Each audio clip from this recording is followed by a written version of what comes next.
What's up, guys, and welcome to the Playroom. Today we're going to be talking about the Atari box. Is it doomed?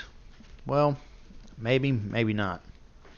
A few months ago, Atari came out and started putting little hints out on the web here and there. There was some rumors running around that maybe Atari might actually be thinking about getting back into the hardware manufacturing segment of gaming. Now, if you don't know, if you're younger and you're watching this video and you don't really know who Atari is, Atari, back in 1977, released the console that started it all. In 1977, Atari released the VGS system. The Atari Video Game System is what it was called. And it came with classics like Centipede, Pac-Man, Pong. All the arcade games that people wanted were available now in your home on what they called a home console. The future and the market that is the home console market today owes everything to the 1977 wood grain Atari VGS system. So it was a big deal when Atari came out and said, hey, we may be thinking about getting it back into the video game market. People were ecstatic. They were over the moon for it. It blew people's minds that a legend like Atari may be coming back to the fold, maybe trying to get back into the hardware manufacturing segment of the industry. So, fast forward a little bit, Atari announces that they're going to bring out a new console. Immediately, speculation begins that this is probably not going to be a brand new actual game system. It's going to be another flashback system, another pre-packaged, pre-programmed system where people will be able to play or buy this thing, and it's going to have like maybe 50, 75, 100 games on it. Maybe it's going to be some kind of clone system that they're going to start selling worldwide, because in actuality Atari as a company has been bought and sold and picked apart and dissected over the years, and especially the last 20, when it left the console market after the abysmal showing that was the Jaguar. Atari kind of fell on really, really hard times, and surprisingly they've filed bankruptcy not once but twice, and came out of that not having a lot of IPs left that they had in the past. The few games that they have put out under the Atari name with the IPs that they did have been really substandard and not very good games. So when people started seeing this Ataribox website pop up, it looked very sophomorish. It looked a lot like maybe this was going to be some kind of scam, or maybe it was some kind of company had purchased Atari, and maybe it was some kind of Chinese company had purchased Atari and they were going to put out a clone system. This is what the people thought, it was going to be a clone. And then lo and behold, Atari's current CEO comes out and says, no, we're actually getting back into the hardware manufacturing market. We're actually going to put a system out. And a few months later, they released the name of it, and they released some console art of it. And what we had was, or what you saw was, in the promotional sketches and artwork, seems to be a system that is a throwback or a flashback system at first glance. But then we got some more information about it. Now what you're seeing now is the reimagined console that is part of the promotional package that they put out. And as you can see here on the back, it has quite a few different hookups. It seems to be an Ethernet, HDMI, and some USB ports. But there's not a whole lot of information about the kind of technology that's going to be involved in the Atari box, other than they said it will be compatible or comparative. Comparative to modern day technology and even some PC technology will be involved in the box. And as you can see, they're harkening back to the early days of that earlier system I showed you in 1977. Now here's the controller. The controller looks like a straight up retro designed controller with the one stick in the center and a one button setup. Now this makes a lot more sense when you look at what the actual part of the market that the Atari box is going to try and fill.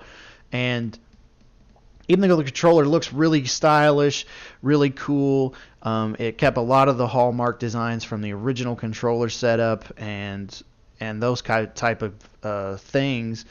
The problem is that it's not very conducive to modern day controls. But when you look at it, this thing is supposed to market for $250 to $300, and I quote, it's supposed to feature an AMD processor and a Linux operating system. But then when you look at what it's actually supposed to play, it's supposed to play past Atari titles or retro titles of all kinds, plus the latest indie titles, and then other forms of software. Now, a little bit before December 14th, about 6 days ago actually, I got an email, because I'm on the mailing list about information for the Ataribox, that pre-orders were going live December 14th. Now, about 3 days ago, I got another email that stated that they were having some trouble with the production and development of the ecosystem for the Ataribox, and that they were going to be putting the Ataribox pre-orders on hold until they could figure out the logistics, I guess, of whatever problems they ran into. As Engadget reports, pre-orders for the Ataribox are scheduled to start December 14th, but it appears that it's hit a snag. Atari sent out an email saying that they were no longer taking them or expected to be taking them because they needed to create the platform and ecosystem the Atari community deserves. So what that means to me is that they have some probably engineering samples or some demo samples set up already. Those demo samples, people are not happy with them. They're not happy with the software that runs them or how you buy maybe games or software, and they need to rethink their whole approach to this. Now, the thing that makes me worried is, and it goes back to my original statement, and I've got another video on this, and I'll link it in the description below, that the Ataribox is going to be a flashback system. It's going to be another one of these flashback systems, was my original fear.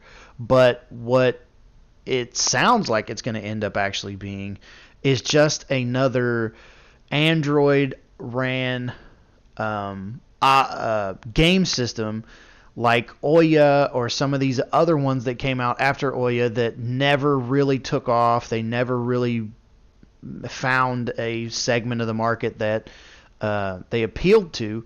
And also, another thing that's a telltale sign is that they have an Indiegogo set up for the Ataribox. Now, I'm not sure if that is just for pre-orders or if it's going to actually be a way to donate money or to back it to get it to final production. It says the Indiegogo exclusive launch joined 100,000 gamers on the wait list to get an exclusive crowdfunding details. So what that tells me is that they're trying to crowdfund this thing. And on the Indiegogo website, it says the killer retro gaming, new hot indie titles with an open Linux OS. So what that tells me is, because Android is basically Linux, it's built on the Linux kernel, so Android is basically Linux. I mean, there's no other way it's basically Linux and Java. There's no other way to really go about saying that. So the fact that they're saying that this will play killer retro games and hot new indie titles with an open Linux OS, it's just another Android gaming system. And to me, that spells doom for the system from the get-go.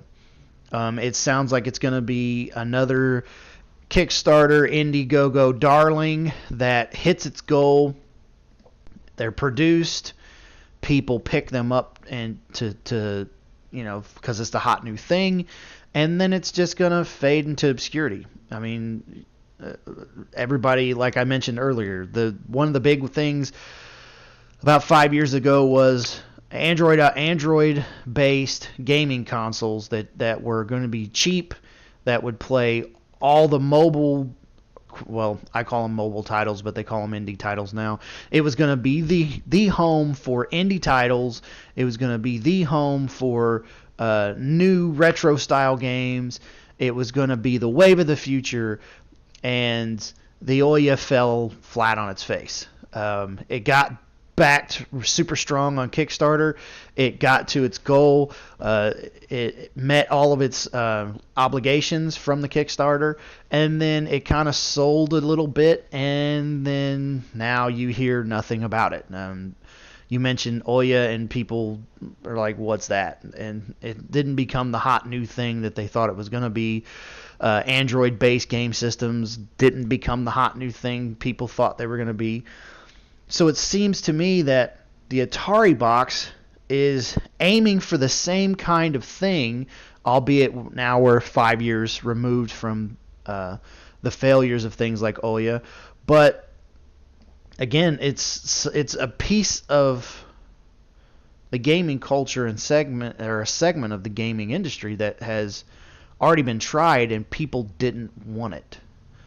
So I'm unsure of what Atari's aim is with this thing, and the fact that they're already having some kind of either production issues, or they're having some kind of software issues or something like that, doesn't really bode well for this game system. So is it doomed? Honestly, reading the description that's on the Indiegogo, with the taglines of a classic reimagined and the killer retro games, hot new indie titles, for $250 to $300. If it's going to be a killer retro game machine with that also plays hot new indie titles, why the hell does it need to be $200 or $300? The Ouya was $99 and it didn't do very well, and it was a pretty beefy machine for what it was. So if it didn't do well at $100, how well is the Ataribox going to do at $250 to $300 when you have things like the Nintendo Switch at that price point? You know what I'm saying? So I don't know. I think this thing is doomed from the get-go. It's going to be another black mark on the history that is Atari, and unfortunately, I think this is just going to be another failure. So let me know what you think down in the comments. Let me know how you feel about it. Let me know if you're excited about the Ataribox, and if you think it's going to do well or not. And share with me some memories that you have of sitting in your living room playing your Atari, either your original 77 or maybe your 2600. Because I know I had great times with my cousins, staying up late at night, trying to flip Defender, and trying to beat each other's high score on Pac-Man and pole position, and trying to beat Pitfall. And I remember when Pitfall 2 came out, everybody was amazed by it. So if you've got some memories of the Atari, or you want to share what you think about the Ataribox, please do it down in the comments below, and I'll catch you guys in the next playroom.